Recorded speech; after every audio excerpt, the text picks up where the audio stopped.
السلام علیکم ورحمۃ اللہ وبرکاتہ۔ بسم اللہ الرحمن الرحیم۔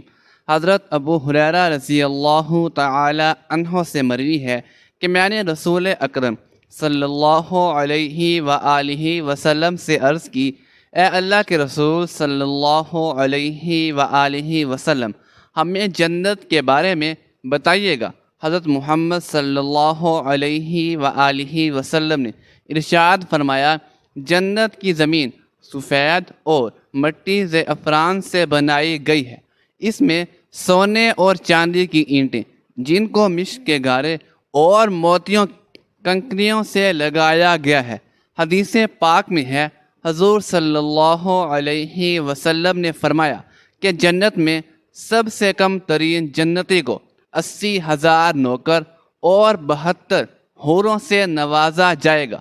آپ صلی اللہ علیہ وسلم نے فرمایا کہ جنت کی حور اتنی خوبصورت ہے کہ اگر وہ حور آسمان سے زمین کی طرف نظر مارے تو ساری زمین نور سے بھر جائے گی اور ہر طرف خوشبو پھیل جائے گی۔ نبی اکرم صلی اللہ علیہ وسلم نے فرمایا، حور کے سر کا دوپٹہ دنیا و مافیہ سے بہتر ہے۔ رسول اللہ صلی اللہ علیہ وسلم نے فرمایا کہ جنت کی حوروں کی پنڈلیاں ایسی ہوں گی جن کا گوشت اندر سے نظر آئے گا۔ حضرت انس بن مالک رضی اللہ تعالی عنہ سے مروی ہے کہ رسول اللہ صلی اللہ علیہ وآلہ وسلم نے فرمایا کہ جبرائیل امین علیہ السلام نے مجھے بتایا کہ جب جنتی آدمی حور کے پاس جائے گا تو حور اس کا استقبال کرے گی۔ تم جس انگلی سے چاہو حور کو پکڑ سکو گے۔ اگر حور کا ایک بال زمین میں ظاہر ہو جائے تو مشرق مغرب میں نور ہی نور پھیل جائے گا۔ جنتی آدمی جنت میں اپنے بستر پر بیٹھا ہوگا تو اس کے سر پر ایک نور ظاہر ہوگا۔ اس کے ذہن میں یہ بات آئے گی کہ اللہ تعالی اپنی مخلوق پر نظر کرم فرما رہا ہے۔ جب وہ اس نور کی طرف نظر مارے گا تو وہ ایک حور ہوگی، تو وہ اس جنتی سے کہے گی، اے اللہ کے بندے، کیا تمہارے پاس ہمارے لیے وقت نہیں ہے؟ یہ آدمی اس سے دریافت کرے گا، تم کون ہو؟ وہ جواب دے گی، میں ان حوروں میں سے ہوں جس کا اللہ نے تم سے وعدہ فرمایا تھا۔ وہ حور اس جنتی کے پاس بیٹھ جائے گی۔ ابھی وہ جنتی اس حور سے گفتگو کر رہا ہوگا کہ ایک اور حور اس بندے کے پاس آ کر کہے گی، اے اللہ کے ولی، کیا تمہارے پاس ہمارے لیے وقت نہیں ہے؟ اس طرح وہ جنتی حور سے باتیں کرتا رہے گا۔ حضرت عباس رضی اللہ تعالی عنہ سے مروی ہے کہ اگر جنتی حور اپنی ہاتھ کا کچھ حصہ زمین اور آسمان کے درمیان ظاہر کر دے تو زمین والے اس کے حسن سے آپس میں ہی فتنے میں پڑ جائیں۔ اگر وہ اپنا دوپٹہ زمین پر ظاہر کر دے تو زمین اس کے آگے جھک جائے۔ اگر وہ اپنا چہرہ ظاہر کر دے تو زمین اور آسمان کی ہر چیز ظاہر ہو جائے۔ اس کے بعد فرمایا کہ اگر جنت کی کوئی خاتون اپنا تھوک سمندر میں ڈال دے تو سارے سمندر شہد سے بھی زیادہ میٹھے ہو جائیں۔ یہاں سوال یہ پیدا ہوتا ہے کہ مردوں کو جنت میں حوریں عطا کی جائیں گی تو پھر جو عورتیں جنت میں جائیں گی ان کو کیا ملے گا؟ عورتوں کے لیے یہ ہے کہ جب وہ جنت میں جائیں گی تو وہ اپنے نیک شوہر کے ساتھ رہیں گی۔ وہ عورت اپنے شوہر کو ملنے والی جنت کی سب حوروں کی سردار ہوگی۔ اللہ تعالیٰ اس عورت کو تمام حوروں سے زیادہ خوبصورت بنا دے گا۔ یہ دونوں میاں بیوی ایک دوسرے کے ساتھ بہت زیادہ پیار کریں گے۔ یہ دونوں میاں بیوی جنت میں رہیں گے۔ جو عورت کنواری فوت ہو جائے گی اس کو جنت میں اختیار دیا جائے گا کہ وہ جنت میں جس مرد کے ساتھ چاہے گی اس کا نکاح اس مرد کے ساتھ کر دیا جائے گا۔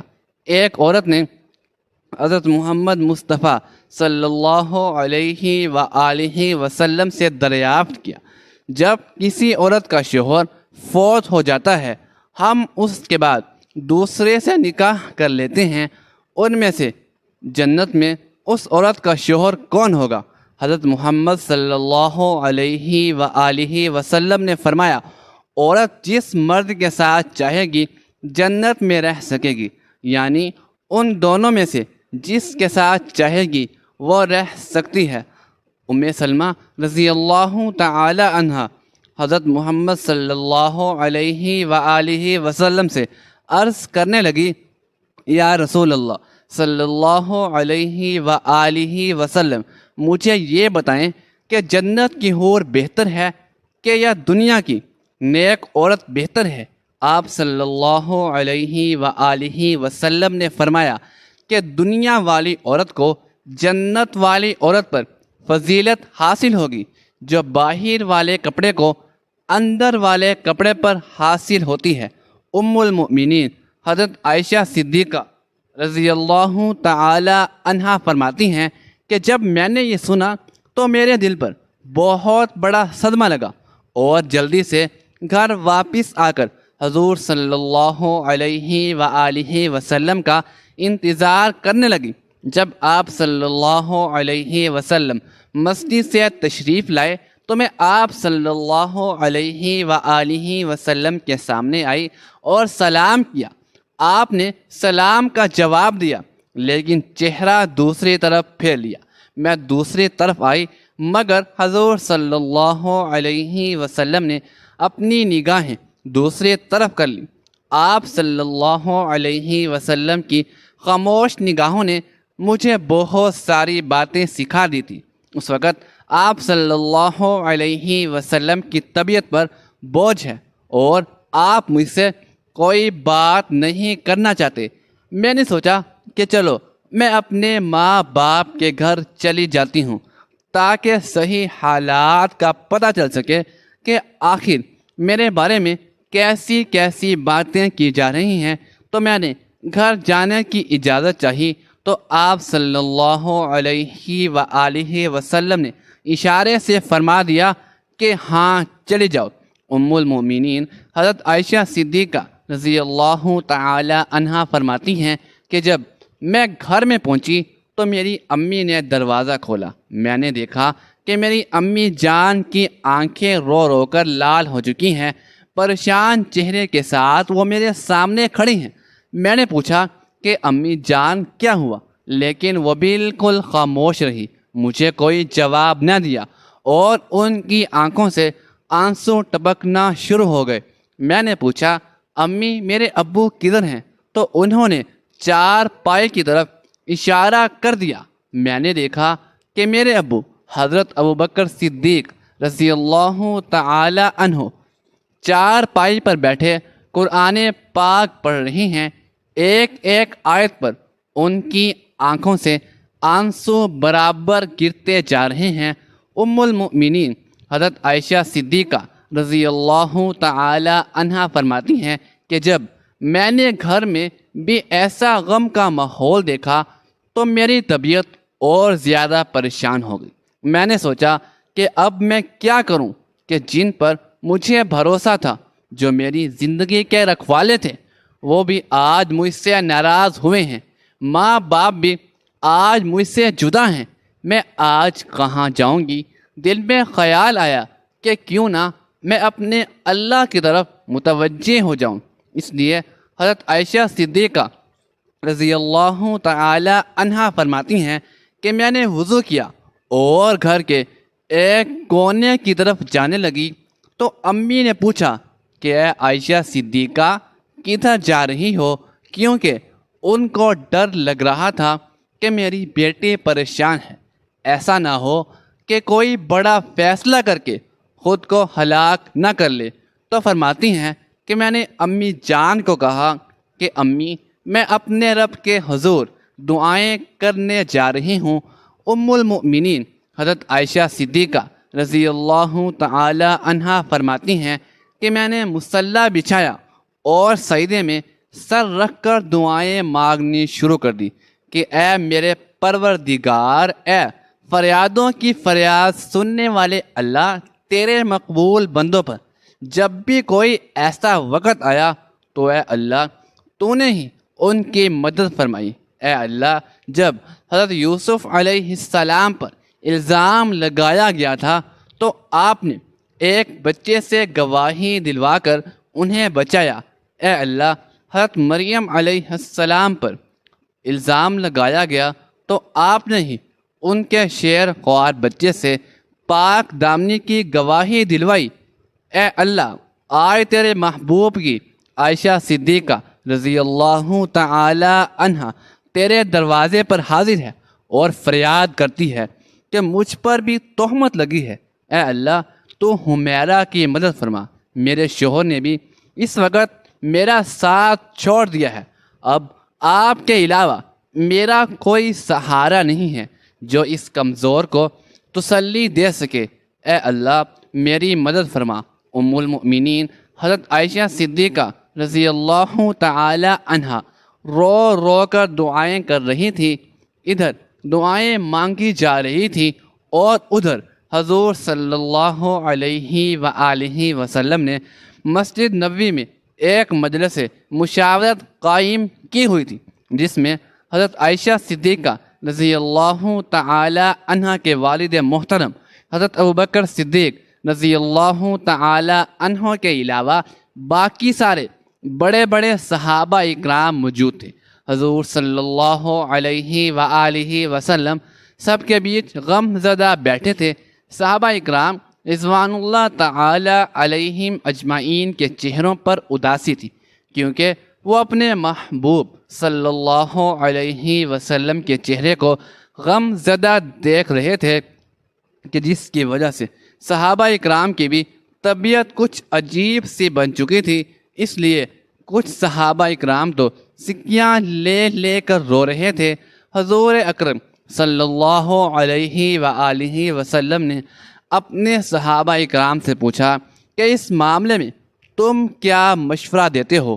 تو سب سے پہلے حضرت عمر بن خطاب رضی اللہ تعالی عنہ نے آگے بڑھ کر کہا، اے اللہ کے رسول صلی اللہ تعالی علیہ وآلہ وسلم، اللہ تعالی نے آپ کو اتنی عزت اور شرافت بخشی ہے کہ آپ کے بدن پر کسی گندی مکھی کو بھی بیٹھنے کی اجازت نہیں، تو جب اللہ نے آپ کو اتنا پاکیزہ بنایا تو آپ کے جیون ساتھی ایسی کیسی ہو سکتی ہے کہ جس کے اندر گناہوں کی گندگی ہو؟ اس لیے مجھے تو یہ چیز بالکل جھوٹ نظر آتی ہے۔ اس کے بعد حضور صلی اللہ علیہ وسلم نے حضرت عثمان بن عفان رضی اللہ تعالی عنہ سے پوچھا، کیا عثمان تم کیا کہتے ہو؟ تو حضرت عثمان غنی رضی اللہ تعالی عنہ نے اس وقت نبوت کی صحبت کا حق ادا کر دیا۔ انہوں نے عرض کیا کہ اللہ کے رسول صلی اللہ تعالی علیہ وآلہ وسلم، اللہ تعالی نے آپ کو ایسا بنایا ہے کہ بادل آپ کے سر پر سایہ کیے رہتا ہے، آپ کا سایہ زمین پر نہیں پڑتا، کہ ایسا نہ ہو کہ کسی کا قدم آپ کے سائے پر پڑ جائے۔ جب اللہ تعالی نے آپ کے ادب کا اتنا لحاظ فرمایا کہ کسی کے قدم آپ کے سائے پر نہیں پڑ سکتے، تو یہ کیسے ممکن ہو سکتا ہے کہ کسی کو آپ پاکیزہ بیوی پر قابو حاصل ہو جائے تو وہ ان کے ساتھ کچھ غلط کام کر سکے؟ لہذا یہ چیز تو ہمارے وہم و گمان سے بھی باہر ہے کہ اماں عائشہ صدیقہ کے ساتھ ایسا کچھ ہوا ہوگا۔ ان کی باتیں سن کر حضور صلی اللہ علیہ وسلم خاموش ہو گئے، لیکن تھوڑی دیر بعد حضور صلی اللہ علیہ وسلم نے حضرت علی رضی اللہ تعالی عنہ سے پوچھا، کیا علی تم اس معاملے میں کیا کہتے ہو؟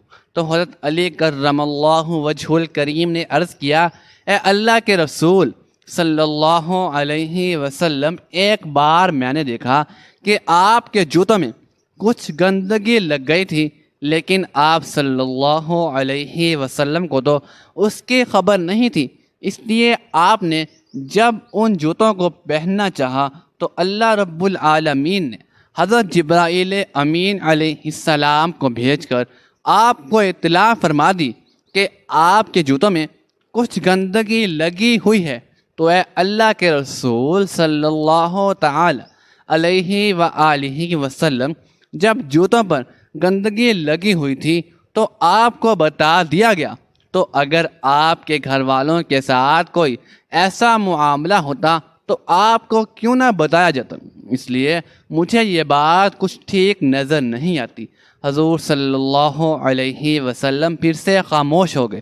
حضرت علی رضی اللہ تعالی عنہ دوبارہ کہنے لگے کہ اللہ کے رسول صلی اللہ تعالی علیہ وآلہ وسلم، اگر آپ کی طبیعت بہت زیادہ غم زدہ ہے تو آپ چاہیں تو عائشہ صدیقہ رضی اللہ تعالی عنہا کو طلاق دے دیں۔ آپ کے لیے بیویوں کی کون سی کمی ہے؟ اللہ تعالی آپ کو کوئی اور جیون ساتھی عطا فرما دیں گے۔ ان کی یہ بات سن کر حضرت عمر بن خطاب رضی اللہ تعالی عنہ تڑپ اٹھے اور کھڑے ہو کر کہنے لگے، اے اللہ کے رسول صلی اللہ تعالی علیہ وآلہ وسلم، آپ یہ ارشاد فرمائیں کہ عائشہ صدیقہ رضی اللہ تعالی عنہا سے نکاح آپ نے اپنی مرضی سے کیا تھا یا آپ کو اللہ رب العالمین نے کہا تھا کہ عائشہ سے نکاح کرو؟ تو حضور صلی اللہ علیہ وسلم نے انگلی آسمان کی طرف اشارہ کر کے بتا دیا کہ مجھے یہ حکم اللہ کی طرف سے دیا گیا تھا کہ عائشہ سے نکاح کرو۔ اس پر حضرت عمر رضی اللہ تعالی عنہ فرمانے لگے، اے اللہ کے رسول صلی اللہ علیہ وسلم، اب آپ مجھے چھوڑ دیجئے اور ان منافقوں کو چھوڑ دیجئے۔ میری تلوار جانیں اور ان منافقوں کی گردن جانیں، وہ اللہ کی پسند عورت کے بارے میں ایسی باتیں کر رہے ہیں، میں ان سبھی کی گردنیں اڑا دوں گا۔ حضور صلی اللہ علیہ وسلم نے اس وقت حضرت عمر بن خطاب رضی اللہ تعالی عنہ کو محبت کی نگاہوں سے دیکھ کر حضرت عمر رضی اللہ تعالی عنہ کے غصے کو ٹھنڈا کیا۔ دل سے گویا کہ اے اللہ کے رسول حضرت عمر سے کہہ رہے ہوں گے کہ اے عمر، اللہ تیرا نگہبان ہو، تو نے میرے غم کو ہلکا کر دیا۔ حضرت عمر بن خطاب رضی اللہ تعالی عنہ کی یہ بات سن کر حضور صلی اللہ علیہ وسلم کی طبیعت کو اطمینان آ گیا، اور پھر آپ صلی اللہ علیہ وسلم مجلس سے اٹھ کر گھر چلے گئے۔ تھوڑی دیر بعد حضور صلی اللہ علیہ وسلم حضرت ابوبکر صدیق رضی اللہ تعالی عنہ کے گھر گئے تاکہ معلوم کریں کہ میری عائشہ کس حال میں ہے، کیونکہ حضور صلی اللہ علیہ وسلم حضرت عائشہ صدیقہ رضی اللہ تعالی عنہ سے بہت محبت کرتے تھے۔ اس لیے گھر پہنچ کر آپ صلی اللہ علیہ وسلم نے دروازہ کھٹکھٹایا تو حضرت عائشہ کی امی نے آ کر دروازہ کھولا۔ حضور صلی اللہ علیہ وسلم نے دیکھا کہ ان کا رو رو کر برا حال ہو چکا ہے، اور پھر جب گھر کے اندر آ کر حضرت ابوبکر صدیق رضی اللہ تعالی عنہ کی طرف دیکھا تو ان کی آنکھیں رو رو کر لال پڑ چکی تھی۔ آپ نے صلی اللہ علیہ وسلم نے پوچھا کہ عائشہ کہاں ہیں؟ تو ان کی امی نے گھر کے ایک کونے کی طرف اشارہ کر دیا۔ اس وقت حضرت عائشہ صدیقہ رضی اللہ تعالی عنہا سجدے میں پڑی رو رہی تھی۔ بعد میں حضرت عائشہ صدیقہ رضی اللہ تعالی عنہا فرماتی ہیں کہ حضور صلی اللہ علیہ وسلم جس وقت گھر میں تشریف لائے تو میرا دل کر رہا تھا کہ میں آپ صلی اللہ علیہ وسلم کے قدموں میں بیٹھ جاؤں اور جی بھر کر روں کہ اے اللہ کے حبیب، یہ میرے ساتھ کیا ہو رہا ہے؟ کیا آپ اپنی عائشہ کو ایسے چھوڑ دیں گے؟ مگر میرے دل نے کہا کہ اے عائشہ صدیقہ، تو نے اپنے رب کے سامنے اپنی فریاد بیان کر لی ہے، اس لیے اب اپنے رب سے ہی مانگو، تیرا رب ہی تیرا نگہبان ہوگا۔ لہٰذا حضور صلی اللہ علیہ وسلم نے پکارا کہ اے عائشہ صدیقہ رضی اللہ تعالی عنہا، تو آپ صلی اللہ علیہ وسلم کی آواز سن کر حضرت عائشہ صدیقہ رضی اللہ تعالی عنہا نے سجدہ پورا کیا اور آ کر چار پائے پر خاموش بیٹھ گئے۔ حضور صلی اللہ علیہ وسلم قریب ہی بیٹھے تھے کہ آپ نے بہت پیار سے سمجھاتے ہوئے کہا کہ اے عائشہ، اگر تجھ سے حقیقت میں کوئی ایسی غلطی ہو گئی ہے تو اپنے رب سے معافی مانگ لے، تیرا رب گناہوں کو بہت معاف کرنے والا ہے۔ تو حضرت عائشہ صدیقہ رضی اللہ تعالی عنہا فرماتی ہیں کہ اس وقت تک تو میں صبر کے ساتھ بیٹھی رہی، لیکن جب آپ صلی اللہ علیہ وسلم سے یہ باتیں سنی تو میرے برداشت کے باندھ ٹوٹ گئے اور میری آنکھوں سے آنسو بہنے لگے۔ میں بیٹھی روتی رہی مگر خاموش تھی۔ آخر روتے ہوئے میں نے کہا کہ اللہ کے رسول صلی اللہ علیہ وآلہ وسلم، میں وہی بات کہوں گی جو یوسف علیہ السلام کے والد حضرت یعقوب علیہ السلام نے کہی تھی کہ میں اپنا درد صرف اپنے رب سے بیان کرتا ہوں، کیونکہ اے اللہ کے رسول آج اگر میں کہوں گی کہ میں نے ایسا غلط کام نہیں کیا ہے تو آپ لوگ میری بات نہیں مانو گے، اور اگر کہہ دوں گی کہ میں نے ایسا کام کیا ہے تو آپ لوگ فوراً میری یہ والی بات مان جائیں گی۔ اس لیے میں اپنے اللہ ہی سے فریاد کرتی ہوں، وہی میرے لیے کوئی نجات کا رستہ نکالے گا۔ حضرت عائشہ صدیقہ رضی اللہ تعالی عنہا فرماتی ہیں میں نے یہ الفاظ کہے اور پھر حضور صلی اللہ علیہ وسلم کے چہرے کی طرف دیکھا تو آپ صلی اللہ علیہ وسلم کے ماتھے پر پسینے کے قطرے تھے اور آپ کے اندر وہ حسین کپ کپی دیکھی جو وہی نازل ہوتے وقت ہوا کرتی تھی۔ پھر اچانک آپ صلی اللہ علیہ وسلم پر وحی کی کیفیت طاری ہونے لگی اور آپ صلی اللہ علیہ وسلم نے اپنے اوپر چادر ڈال لی۔ حضرت عائشہ صدیقہ رضی اللہ تعالی عنہا فرماتی ہیں کہ میں آرام سے بیٹھی تھی، دل میں خیال آ رہا تھا کہ اللہ تعالی آپ صلی اللہ علیہ وسلم کو خبر کر دیں گے یا نیند میں کوئی خواب دکھا دیں گے کہ میں بے گناہ ہوں، مگر میرے ماں باپ اس وقت بہت زیادہ پریشان تھے۔ میں نے اپنے والد محترم کو دیکھا کہ وہ تڑپ رہے تھے کہ وہی نازل ہو رہی ہے۔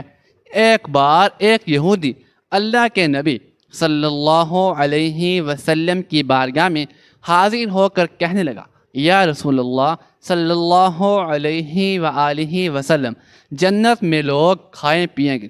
حضرت محمد صلی اللہ علیہ وسلم نے فرمایا، جنت میں آدمی کو 100 آدمیوں کے برابر کھانا پیش کیا جائے گا، اس کو 100 مردوں کے برابر ہم بستری کی طاقت عطا کی جائے گی۔